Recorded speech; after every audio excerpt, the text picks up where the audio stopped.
Alors, revue d'exp. Donc là, l'idée, c'est de discuter un peu, de parler des réflexions que j'ai eues ces dernières semaines en tant que freelance, no code et vis-à-vis des entreprises avec lesquelles, j'ai pu travailler. Parce que je me dis que vous, en tant que, soit freelance ou entreprise qui utilise le code, bah, ça peut vous être, utile. Donc pour la partie freelance, je me suis rendu compte, alors c'est au mois de novembre, j'ai signé beaucoup, beaucoup de contrats. J'ai commencé à avoir pas mal de missions, c'était cool, mais pas mal de petites missions. Et là, je me retrouve en janvier et je me dis que je ne referai plus ça, c'est-à-dire d'accepter beaucoup, beaucoup, beaucoup de petites missions de 2, 3 jours parce que ça a plein de désavantages. Déjà, au niveau du suivi, c'est compliqué, c'est-à-dire que, les missions s'étalent sur, quand vous avez 8, 10 missions en simultané, pour re-rentrer sur une mission, heu, c'est compliqué. Heu, les gens en face de vous, bah, vous ne leur parlez pas souvent, donc l'échange, il est un peu moins humain, quoi. C'est plus, heu, enfin, il y a de la distance qui apparaît, donc c'est pas très sympa. Au niveau de l'énergie aussi, quand vous devez travailler 2 jours à fond avec une équipe, l'énergie, elle est importante, et c'est vraiment cool à voilà, d'être à fond en sprint avec des membres d'équipe. Là, quand les choses, sont enfin, prennent du temps, parce que vous n'avez pas le temps de gérer tout le monde, c'est ennuyeux. Et puis les projets traînent, ça dure 2, 3 mois alors que vous avez que, 2 jours de travail à passer avec eux et ça aussi, c'est ennuyant, des 2 côtés. Donc si vous faites des petites missions, essayez vraiment de les concentrer sur, 1 semaine et de bloquer vraiment cette semaine et de pas, commencer à étaler dans le temps parce que si vous avez des missions qui se remettent dessus, ça peut être compliqué, pas très agréable à vivre pour eux et pas très agréable à vivre pour vous. Heu, donc je vais essayer d'arrêter ce type d'approche. Et si c'est des petites missions, d'imposer que ce soit très concentré et que les équipes, en face soient impliquées sur une très courte durée, mais qu'on torche le truc, quoi. Alors il y a Florian qui dit qu'il y a un service qui s'appelle Rapid API, c'est cool, je ne connaissais pas. Donc bah, j'irai voir. Merci Florian.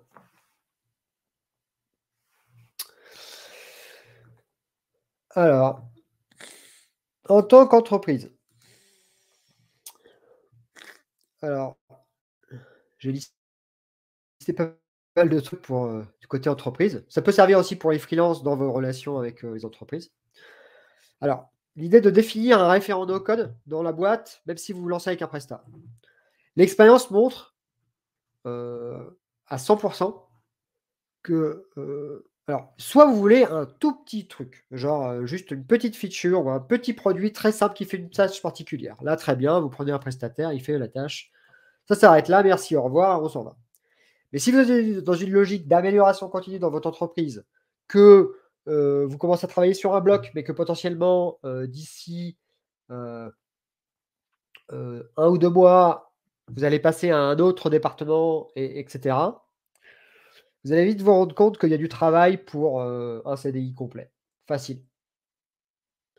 Et donc le problème, c'est que recruter des no-codeurs en CDI dans des boîtes, bah, standard quoi, ça va être très compliqué pour vous.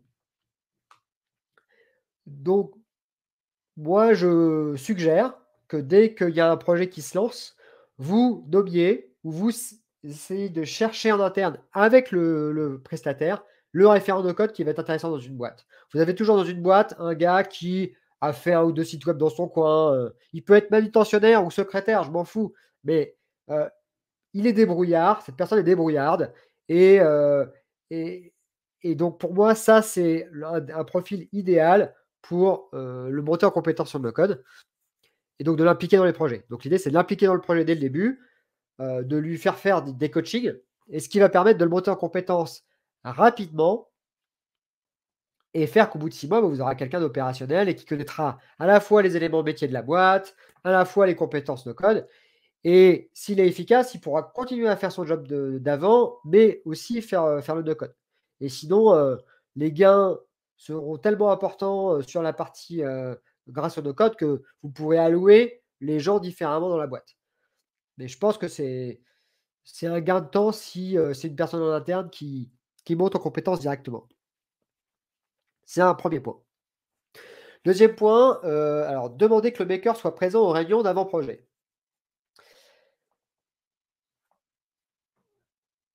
J'en discutais avec justement Florian Verdonc avant ce live et j'ai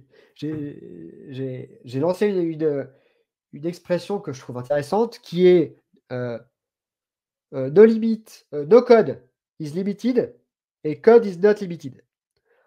Donc quand tu fais du code, tu peux vraiment tout faire. Mais le no code, les outils no code ont des limites ou ont certaines features qui sont en bêta, qui vont peut-être disparaître. Tout ça, vous ne le savez pas à l'avance. Or, si il n'y a pas de maker, il n'y a pas d'expert dans les réunions d'avant-projet, parfois les gens vont avoir tendance à vendre des choses qui ne sont pas possibles. Ce qui est ennuyeux à la fois du côté de l'entreprise et à la fois du côté du prestataire.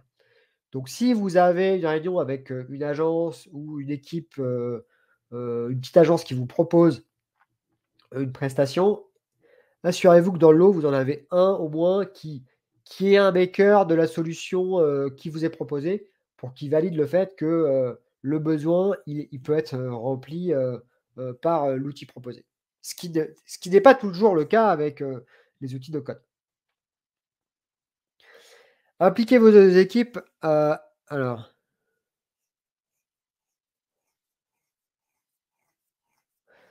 Pierre qui nous dit que tout est possible en code, mais tout n'a pas le même coût, temps de développement. C'est bien clair. Mais je pense que c'est mieux d'avoir cette réflexion-là plutôt que de se retrouver au bout de 2 mois de dev, 2 mois de conception d'outils de code, à se rendre compte que bah, on n'y arrive pas, que ça passe pas, parce que les gens n'avaient pas le recul pour se dire est-ce que c'était possible ou pas, quoi. Moi, je l'ai déjà vu. Donc,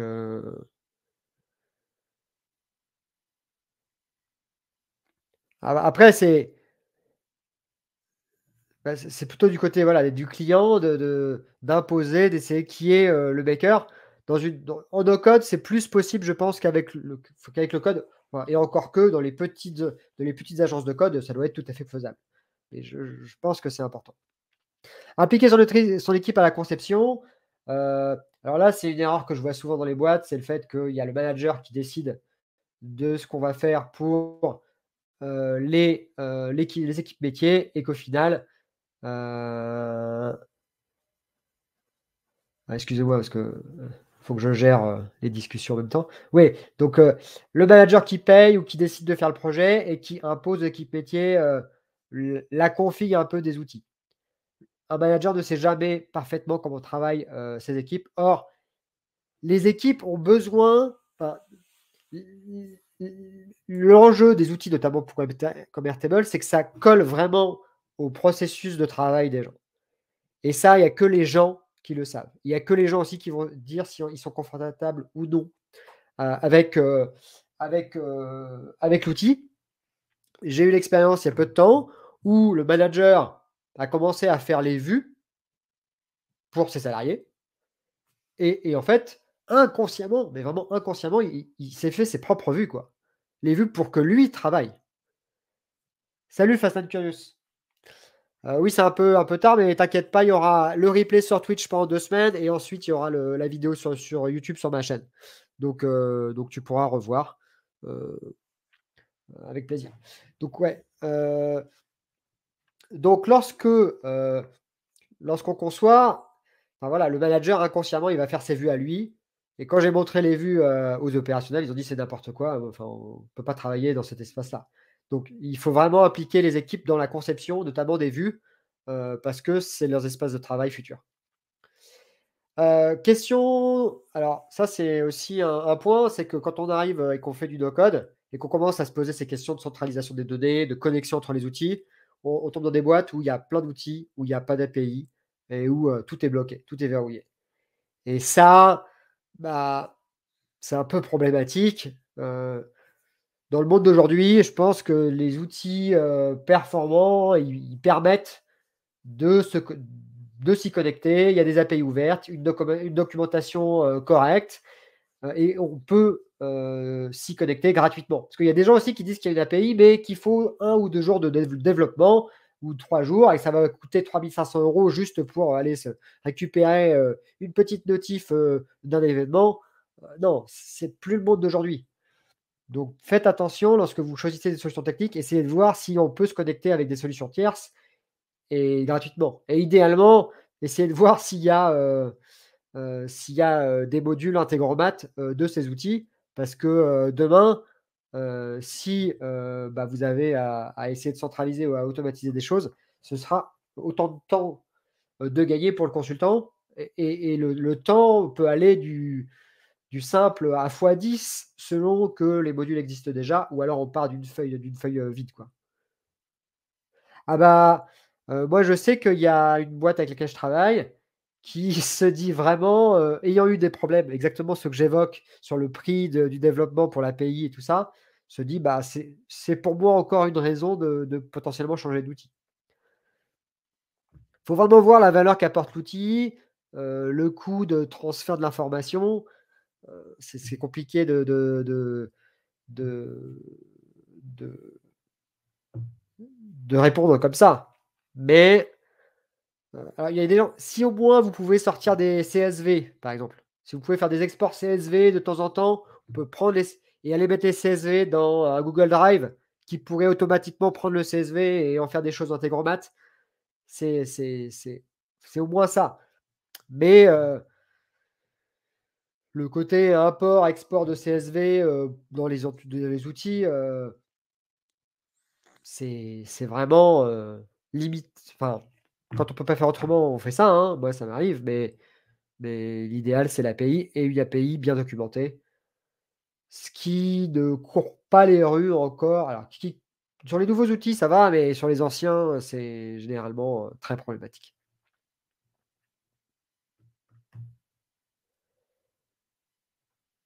Qu'est-ce que tu trouves limité sur certaines tâches? Gramme.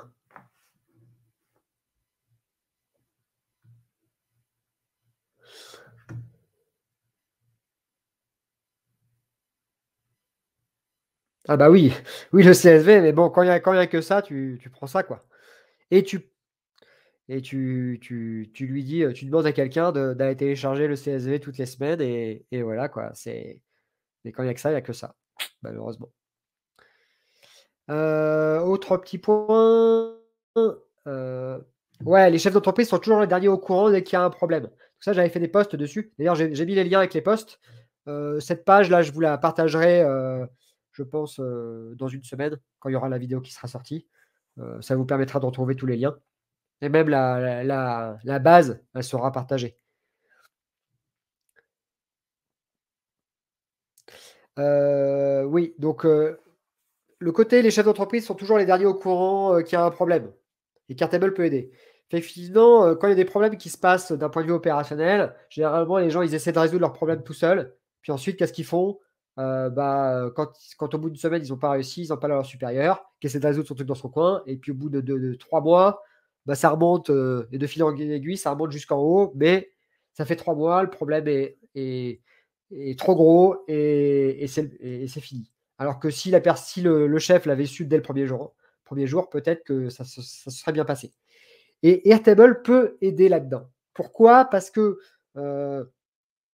Airtable permet normalement, s'il est bien renseigné, de voir l'activité au quotidien. Et donc comment on voit l'activité au quotidien, quand il y a des choses qui, évoluent pas dans le bon sens, bah, vous pouvez le voir assez rapidement et donc peut-être qu'il y a des signaux d'alarme qui vous font dire, «Ah, faudrait que j'aille voir un tel ou parce que ça a l'air de pas aller ou faudrait que j'aille voir». Certains, ils voient du flicage, mais je pense que si c'est bien fait, ça apporte de la valeur, pour tout le monde. Enfin, qui devrait piloter les outils no code chez moi? Ça, c'est une grande question, qui se pose encore, hein, de se dire: «Mais finalement, est-ce qu'il y a une équipe dédiée? Est-ce que c'est les équipes au global? Qui va être le pilote et de toute cette activité no code? Est-ce que c'est la DSI? Alors les tendances qu'on voit, c'est, que c'est pris par les Head of Operations ou les responsables des opérations. Parce que c'est les gens qui pilotent un peu tous les process et dans des outils comme Airtable et Integromat, il y a les process et il y a les données. Donc c'est un peu eux qui devraient chapeauter ça, peut-être en relation avec la DSI, mais pour moi, c'est eux qui doivent être au cœur du réacteur. Et d'ailleurs, j'avais partagé, il y a quelques semaines une offre d'emploi chez Twitch, heu ou qui était pour, un poste de responsable des opérations et enfin, je vais vous montrer les premières exigences, les premières compétences qui étaient demandées. Heu, ça ne pouvait que me faire plaisir et me conforter dans l'idée que, Airtable, a de l'avenir.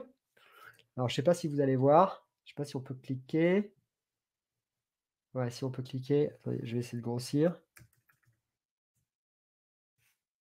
Voilà. Si on regarde ici, il y a marqué, 1 an d'expérience à travailler avec Airtable et les tables relationnelles, expérience avec Zapier ou, des outils d'automatisation et compréhension des API et du scripting avec Airtable. Et puis après, problèmes complexes, Google Sheets. Et vous voyez, il y a une approche très tech, des opérations qui apparaît aujourd'hui dans le monde, heu et heu et bah, c'est important d'en tenir compte, je pense aujourd'hui. OK, donc c'est bon pour cette partie-là.